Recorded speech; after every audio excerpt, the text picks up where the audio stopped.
The cream-colored envelope sat on my desk like a coiled snake waiting to strike. My assistant had placed it there among the morning mail, not knowing the poison it contained. I picked it up carefully, my fingers tracing the gold-embossed letters that spelled out two names I never thought I would see together. Marcus Rivera and Victoria Ashford request the honor of your presence at their wedding. My heart should have shattered. My hands should have trembled. Tears should have blurred my vision as I read those words. But instead, something cold and crystalline settled in my chest. A clarity I had never experienced before washed over me like ice water. Marcus. My Marcus. The man who had proposed to me just 6 months ago. The man whose ring I had worn until 3 weeks ago when he said he needed space to figure things out. The man who had kissed me goodbye and promised we would work through our temporary rough patch. He was getting married. Just not to me. The phone call that confirmed my fears. I called the number on the invitation. A cheerful event coordinator answered. Hello. I received an invitation to the Rivera Ashford wedding, I said, my voice steady as stone. I wanted to confirm the date. Oh yes. This Saturday at the Grand Meridian Hotel. It's going to be beautiful. Are you a friend of the bride or groom? The groom, I said softly. I'm someone who knows Marcus very well. Wonderful. We're expecting about 200 guests. It's quite the celebration. 200 guests. A wedding planned in 6 months. While he was still engaged to me. While he was still telling me he loved me. While he was still sleeping in the bed we had shared for 3 years. The woman I used to be. Let me tell you about the woman Marcus thought he knew. The woman he thought he could discard like yesterday's newspaper. Her name was Sarah Chun, and she was quiet, supportive, and always put Marcus's dreams before her own. She worked as a freelance graphic designer, making enough to contribute to rent, but never enough to threaten Marcus's ego. She attended his work events, smiled at his colleagues, and played the role of the perfect girlfriend who would one day be the perfect wife. She was also a complete fabrication. The truth behind the mask. The truth was far more complicated and far more interesting. My real name is Sarah Chun. That part was true. But the quiet, struggling graphic designer? That was a role I had been playing for 3 years. A test, if you will, to see if Marcus loved me for who I was or for what I could give him. He failed spectacularly. What Marcus never knew was that I owned the very building where his advertising agency rented office space. He never knew that the freelance clients I worked for were actually businesses I had invested in years ago. He never knew that while he was bragging about his $60,000 annual salary, I was quietly managing a portfolio worth $8 million. My father had taught me early, never let anyone know your true worth until you know theirs. He had built his fortune from nothing, and he had watched too many people get used and discarded by those who only loved money. So when I met Marcus at a coffee shop 5 years ago, I decided to see who he really was beneath the charm. For 2 years, he was wonderful. Attentive, kind, ambitious, but not greedy. Then the mask started to slip. The signs I chose to ignore. It started small. Comments about my clothes not being sophisticated enough for his work events. Suggestions that I should aim higher in my career. Comparing me to his colleagues' wives who had real jobs at corporations. Then came the late nights at the office. The business trips that seemed to multiply. The phone calls he would take in another room. The perfume that wasn't mine on his collar. I am not a fool. I knew what was happening, but I wanted to see how far he would go, how bold his betrayal would become. I never expected this. A wedding invitation to his marriage to someone else. While we were still technically engaged, the audacity was almost impressive. The investigation begins. I opened my laptop and typed Victoria Ashford's name into the search bar. Her social media appeared immediately, public and practically begging to be examined. She was beautiful in that polished, expensive way that money can buy. Blonde hair that looked professionally styled even in casual photos. Designer clothes in every picture. Her Instagram bio read, lifestyle influencer fashion enthusiast future Mrs. Rivera. Future Mrs. Rivera. The title that was supposed to be mine. I scrolled through her posts. There were photos of her and Marcus dating back 8 months. 8 months. We had still been happy 8 months ago. Or at least, I had thought we were happy. The comments on her posts were full of congratulations and heart emojis. You two are so perfect together. Marcus is so lucky. When's the wedding? And there, 3 weeks ago, the engagement announcement. A photo of them on a beach at sunset, Victoria's hand extended to show off a diamond ring that must have cost at least $20,000. $20,000. Marcus had told me last month that he couldn't afford to go halves on a new couch for our apartment. The decision. I could have done many things in that moment. I could have called Marcus and screamed at him. I could have posted the truth on Victoria's Instagram, exposing him to all their friends and followers. I could have sent the wedding invitation to his mother, who had always adored me and would have been devastated. But I was not interested in quick revenge. I wanted something far more satisfying. I wanted to watch him destroy himself. I picked up my phone and called my lawyer, Thomas, who had handled my business affairs for years. Thomas, I need you to do something for me, I said calmly. I need you to start preparing divorce papers. Divorce papers? Sarah, you're not married. No, but I am still legally engaged. I need documentation showing that our engagement was broken under false pretenses. And I need it ready by this Saturday. Thomas was quiet for a moment. What are you planning? I'm going to a wedding, I said. And I'm bringing a gift the groom will never forget. The preparation. For the next 3 days, I worked with focused intensity. I reached out to contacts I had kept carefully separate from my life with Marcus. Business partners, investors, lawyers, and one particularly useful private investigator named Diana. I need everything, I told Diana. Financial records, text messages, emails, everywhere he's been for the past year. Everything. That's a lot of personal information, Sarah. Are you sure about this? I'm paying you $50,000 for 1 week of work. I'm very sure. Diana delivered on Thursday evening. The folder she gave me was thick with printed documents and USB drives full of digital evidence. Marcus's financial situation was worse than I had imagined. He had credit card debt totaling $90,000. He had taken out personal loans he couldn't repay. He had been skimming money from his company's expense account, a fact his boss didn't know yet, but would soon discover if the right person sent an anonymous tip. And Victoria? She wasn't the wealthy heiress she pretended to be online.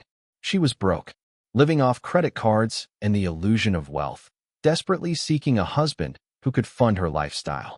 They were two broke people planning an expensive wedding, hoping the other one was rich enough to save them. The irony was delicious. The day of the wedding, Saturday, arrived with perfect weather. Sunny, warm, with a gentle breeze that seemed designed for outdoor wedding ceremonies. I chose my outfit carefully, a simple black dress, elegant but understated, with pearls that had belonged to my grandmother. I looked respectable, forgettable, exactly how I wanted to appear. The Grand Meridian Hotel was even more beautiful than I expected. White roses everywhere, silk draping the ceiling, and a string quartet playing classical music as guests arrived. This wedding had easily cost $100,000, possibly more. Money that neither Marcus nor Victoria had. I signed the guest book with steady handwriting, Sarah Chun, with love and best wishes. The coordinator who had spoken to me on the phone smiled brightly. Are you sitting on the bride's side or the groom's? I think I'll stand in the back, I said softly. I want to see everything clearly. The ceremony. The ceremony began at exactly 4 o'clock. Victoria walked down the aisle in a dress that probably cost more than Marcus's car, looking radiant and confident. Marcus stood at the altar in a tailored tuxedo, his face glowing with happiness I had never seen directed at me. For a moment, just a brief moment, I felt something crack in my chest. This could have been us. This could have been our wedding, our happiness, our future.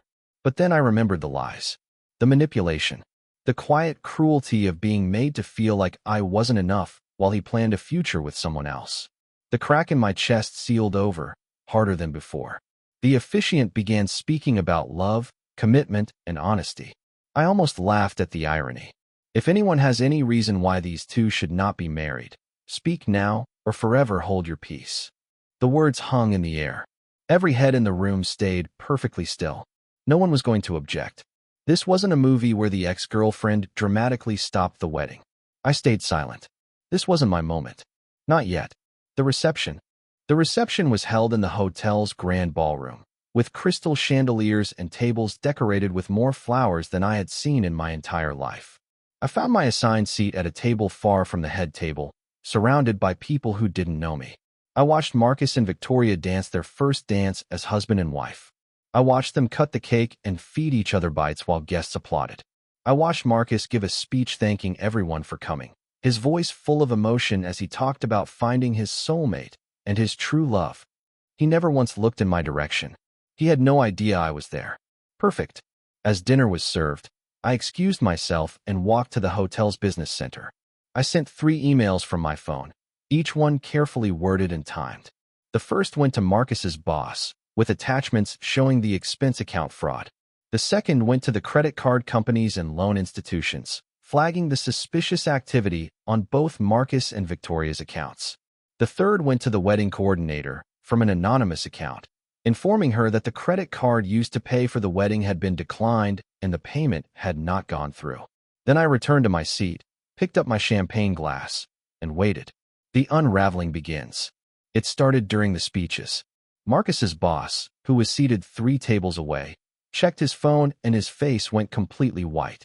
He stood up abruptly and left the ballroom, his wife following with a concerned expression. 10 minutes later, the wedding coordinator appeared at the entrance, speaking urgently into her phone. Her professional smile had vanished, replaced by panic. 20 minutes after that, a man in a hotel uniform approached Marcus and Victoria at the head table. I couldn't hear what he said, but I could see their faces change. Confusion first, then denial, then pure fear. The music stopped. Conversations died down as guests sensed something was wrong. Marcus stood up, his face flushed with anger or embarrassment or both. There's been some kind of mistake with the payment. We need to sort this out. Everyone, please continue enjoying yourselves. But the damage was done. Whispers spread through the ballroom like wildfire. Phones came out.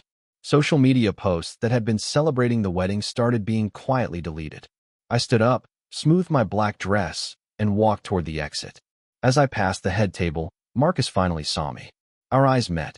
His face went from red to white in an instant. His mouth opened, but no words came out. Recognition, shock, and the first hints of understanding flickered across his features. I smiled at him. Not a kind smile. Not a forgiving smile. The smile of someone who knows a secret that will destroy you. Congratulations on your wedding, Marcus, I said, my voice clear and calm. I hope it was worth it. Then I walked out of the Grand Meridian Hotel, leaving chaos in my wake. The real reckoning was just beginning. Sunday morning arrived with gray clouds and the promise of rain, fitting for what was about to unfold. I sat in my penthouse apartment, the one Marcus had never seen, watching the city wake up below me. My phone had been buzzing since midnight with calls from unknown numbers. I ignored them all, except one. Sarah, it's Thomas. You need to see the news. I turned on my television and switched to the local morning show. There, in bright letters across the screen, local advertising executive accused of corporate fraud. Marcus's face filled the screen, a professional headshot that made him look confident and successful.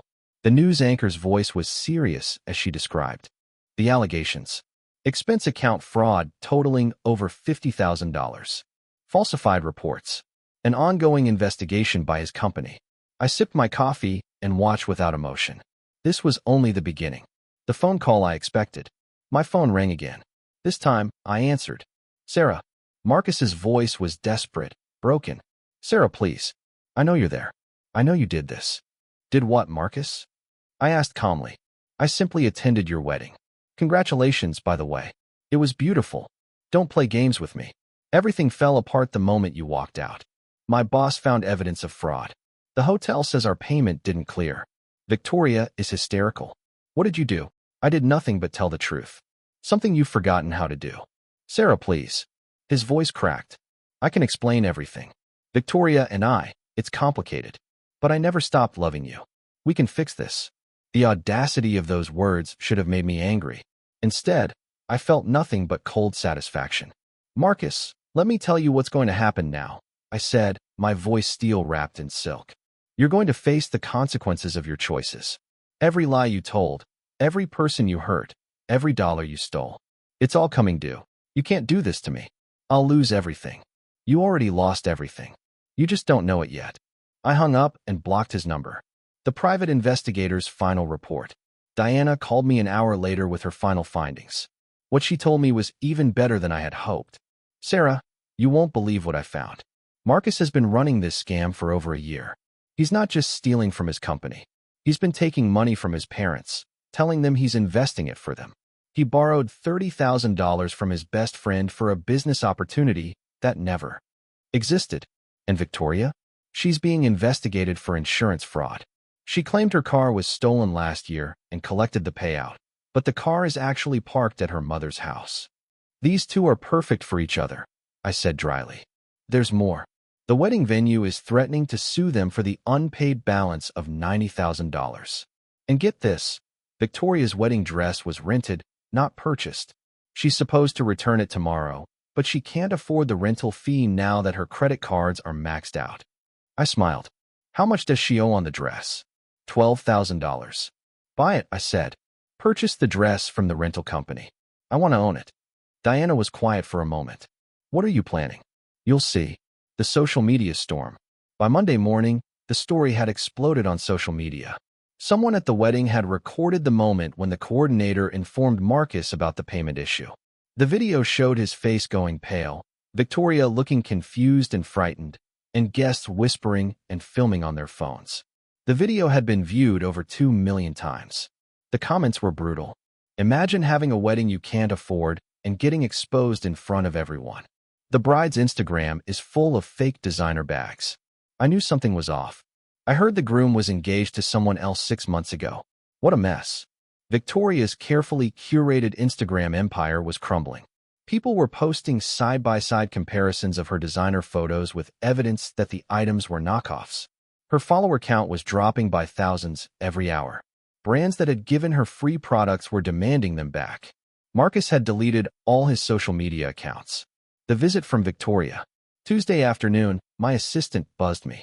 Ms. Chun, there's a Victoria Ashford here to see you. She doesn't have an appointment, but she says it's urgent. I smiled. Send her up. Victoria looked nothing like the confident bride from Saturday. Her hair was pulled back in a messy ponytail. She wore jeans and a sweater that had seen better days. Her eyes were red from crying, her face free of the perfect makeup she usually wore. She looked young, vulnerable, human. Sarah, she said uncertainly. You're Sarah Chen? I am. Please, sit down. She sank into the chair across from my desk, looking around my corner office with wide eyes. Floor-to-ceiling windows overlooking the city. Original artwork on the walls. Furniture that cost more than most people's cars. I don't understand, she whispered. Marcus said you were a struggling graphic designer. He said you were clingy and desperate. He said you couldn't let him go. Marcus says a lot of things that aren't true. You should know that better than anyone by now. Tears spilled down her cheeks. He lied to me about everything. He told me he was wealthy. He told me he owned his own business. He told me he could give me the life I dreamed of. And you believed him because you wanted it to be true, I said, not unkindly. Just like I believed him when he said he loved me. Did you do this? She asked, her voice barely above a whisper. Did you destroy our wedding? Did you ruin his career? I leaned back in my chair. Victoria, I didn't destroy anything. I simply stopped protecting Marcus from the consequences of his own actions. What do you mean? The building where Marcus's company has their office? I own it. For the past year, I've been quietly making sure his boss didn't look too closely at those expense reports. I've been covering the shortfalls in Marcus's accounts. I've been the safety net he never knew existed. Her face went pale. Why would you do that? Because I loved him. Because I wanted to believe he would change. Because I was a fool. Victoria was crying openly now. We're ruined. The hotel is suing us. My sponsors dropped me. Marcus lost his job. His parents won't talk to him. I don't know what to do. The offer. I opened my desk drawer and pulled out a folder. Inside was the documentation for Victoria's wedding dress, now legally owned by me. This is your wedding dress, I said, sliding the folder across the desk. I purchased it from the rental company. It now belongs to me. She stared at the papers. Why? Because I want to make you an offer. I will forgive the debt on the dress. I will also give you $50,000 cash. Enough to pay off your immediate debts and start over somewhere new. What's the catch? The catch is that you leave Marcus. Today, you file for an annulment, citing fraud, and you never speak to him again. Victoria looked up at me, confusion and hope warring on her face. Why would you help me? Because unlike Marcus, I believe in giving people a second chance when they're genuinely sorry. You made mistakes, but you're not evil. You're just young and you made bad choices. Marcus, on the other hand, is a different story. He used both of us, she said slowly, understanding dawning. He did. But you can walk away now and rebuild your life. Or you can stay with him and watch him drag you down further. Your choice. She was quiet for a long moment. Then she reached across the desk and took the folder. I'll sign whatever you need me to sign, she said. I'm done with Marcus Rivera. The lawsuit. Wednesday brought a new development. Marcus filed a lawsuit against me, claiming I had sabotaged his career and his marriage through malicious interference. His lawyer sent me a letter full of accusations and demands. I read it twice, then forwarded it to Thomas. Can he win? I asked. Thomas laughed. Sarah, he has no case. You didn't force him to commit fraud. You didn't make him lie to Victoria. You didn't create his debts. All you did was stop covering for him. That's not illegal. That's called reality. So what do I do? Nothing. Let him waste money he doesn't have on a lawsuit he can't win. Or better yet, let me send him a countersuit for the 3 years of financial support you provided him without his knowledge. What financial support? Sarah, you've been subsidizing his lifestyle for years. The rent on your shared apartment? You paid 80% of it while he paid 20, but he thought you split it 50-50. His car payment? You paid it twice when he was short. His mother's medical bills last year? That anonymous donor was you. I have records of everything. I had forgotten about most of those things. They had seemed insignificant at the time, just ways to help the man I loved without bruising his ego. Send him the countersuit, I said. I want him to understand exactly how much he owes me. The breaking point. Thursday evening, Marcus showed up at my apartment building. Security called me before letting him up. Ms. Chun, there's a Marcus Rivera demanding to see you. Should we escort him out? I thought about it. Part of me wanted to never see his face again. But another part, the part that had loved him once, needed closure. Let him up. He looked terrible when I opened the door. Unshaven, hair messy, wearing clothes that looked slept in. His eyes were wild with desperation and what might have been the early stages of a breakdown. Sarah, please, he said before I could speak. Please, just listen to me. You have 5 minutes. He stepped inside, looking around the penthouse with disbelief. This is where you live? All this time, you had all this, and you lived in that tiny apartment with me. I lived there because I wanted to see who you really were. Turns out, I learned exactly what I needed to know. I made mistakes. I know that. But Victoria meant nothing to me. She was just something exciting and new. But you, Sarah, you're the one I really love. You love my money. You love what I can do for you. You never loved me. That's not true. His voice rose, anger mixing with desperation. I loved you. I still love you. Everything I did because I was trying to become someone worthy of you. By stealing? By lying? By marrying someone else? I was going to leave her. The wedding was a mistake. I was going to end it after the honeymoon. I was going to come back to you. The lies were so obvious now. I wondered how I had ever believed anything he said. Marcus, let me show you something. I pulled out my phone and showed him a video. It was from 2 weeks ago, filmed by the private investigator. In it, Marcus was at a restaurant with Victoria, talking about me. His voice came through the phone speaker clearly. Sarah? She's pathetic, clingy and desperate. She thinks I'm going to marry her, but I've been planning to leave her for months. She has no money, no real career, nothing to offer me. Victoria is everything Sarah isn't. Successful, beautiful, connected. With her, I can finally build the life I deserve. I watched the color drain from his face as he heard his own words. That's what you really think of me, I said quietly. That's who you really are. Sarah, I didn't mean. I was just trying to impress Victoria. I was lying to her. No, Marcus. For once in your life, you were telling the truth. The final blow. I'm going to destroy you, he said suddenly, his face twisting with rage. I'll tell everyone what you did. I'll ruin your reputation. I'll make sure no one in this city ever works with you again. I pulled out another folder, this one much thicker than the others. Before you make threats, let me show you what I have here. Documented evidence of every time you stole from your company. Records of the money you took from your parents and your friends.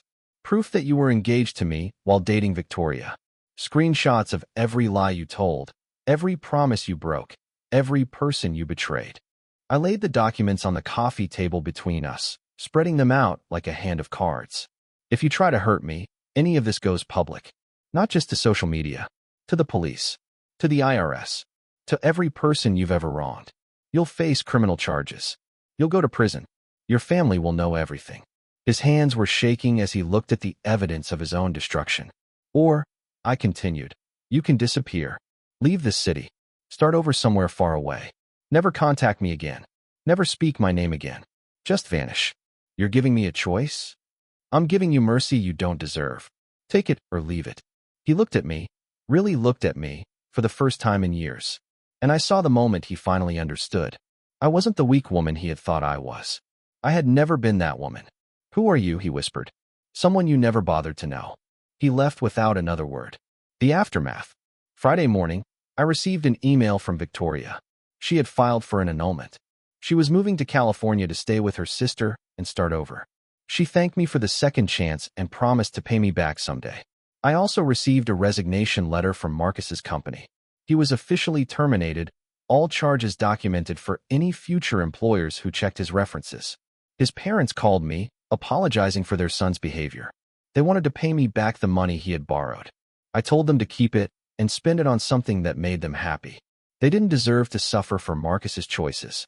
By Sunday, exactly 1 week after the wedding, Marcus had left the city. His apartment was empty. His phone was disconnected. He had vanished completely. The unexpected guest. Sunday evening, as I was finishing some work in my home office, my doorman called up. Ms. Chun, there's a gentleman here to see you. He says his name is James Chun. He claims to be your father. My heart stopped. My father and I had been estranged for 5 years, ever since I had told him I was dating Marcus. He had seen through Marcus immediately and warned me away. I hadn't listened. Send him up. My father looked older than I remembered, his hair more gray, his face more lined. But his eyes were the same, sharp, intelligent, and full of the same stubborn determination I had inherited from him. Hello, daughter, he said quietly. Hello, Dad. We stood in awkward silence for a moment. Then he said, I heard what happened. The wedding. The lawsuit. Everything. Did you come here to say I told you so? I came here to say I'm proud of you. The words hit me like a physical blow. Tears I hadn't allowed myself to cry all week suddenly threatened to spill over. You stood up for yourself, he continued. You protected yourself. You did what needed to be done. That takes strength. That takes courage. I feel like I wasted 3 years of my life. You didn't waste anything. You learned. You grew. You became stronger. That's not waste. That's wisdom.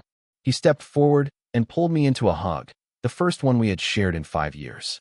Come home for dinner next week, he said. Your mother misses you. So do I. I'd like that.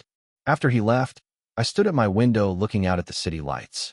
Somewhere out there, Marcus was starting over with nothing. Victoria was on a plane to California, hoping for a fresh start. And I was here, stronger and wiser than I had ever been. The revenge was complete. Justice had been served. But more importantly, I had reclaimed myself. 1 year later, the charity gala. The grand ballroom of the Metropolitan Hotel sparkled with elegance and wealth. Crystal chandeliers cast warm light over women in designer gowns and men in tailored tuxedos. Waiters circulated with champagne and hors d'oeuvres while a live orchestra played soft classical music. This was the annual charity gala for women's business education, and this year, I was the guest of honor. I stood near the entrance in a midnight blue gown that had cost more than Marcus's entire wedding, greeting guests and accepting congratulations. My father stood beside me, proud and beaming, while my mother chatted with other donors about the foundation we had started together. 1 year ago, I had walked out of a different ballroom, leaving behind the wreckage of a wedding and a life built on lies. Tonight, I was being honored for my contributions to helping women build their own businesses and achieve financial independence. The irony was not lost on me. Ms. Chun, you look absolutely radiant, said Margaret Whitmore, one of the city's most influential business leaders. I heard your company just closed a major deal downtown. 15 million, wasn't it? 18 million, I corrected with a smile. We're converting the old warehouse district into a mixed-use development with affordable housing and small business spaces. Impressive. You know, my daughter is starting her own tech company. I'd love for you two to meet. This was my life now. Respect, recognition, genuine connections with people who saw my value. No more hiding. No more pretending to be less than I was. The unexpected arrival. I was accepting a glass of champagne from a passing waiter when I saw her. Victoria Ashford walked into the ballroom wearing a simple but elegant black dress, her blonde hair styled in a professional updo. She looked different from the Instagram influencer I had met a year ago. More mature, more confident, more real. Our eyes met across the room. For a moment, I wasn't sure if she would approach me. Then she smiled nervously and walked over. "Sarah," she said quietly, "I wasn't sure if you'd want to see me here." "Victoria, this is a surprise." "I know. I'm here with my boss. I work for her marketing firm in California." She gestured to a woman across the room who was deep in conversation with other guests. When she told me we were coming to this gala, I almost backed out. But then I thought, maybe I need to face this. "Face you. How have you been?" I asked, genuinely curious. "Better. Much better, actually." Her eyes were clear and honest. "I paid you back, by the way. The 50,000. It took me the whole year, but I transferred the last payment yesterday. I had received the money in small deposits over the past 12 months, always from an account in California.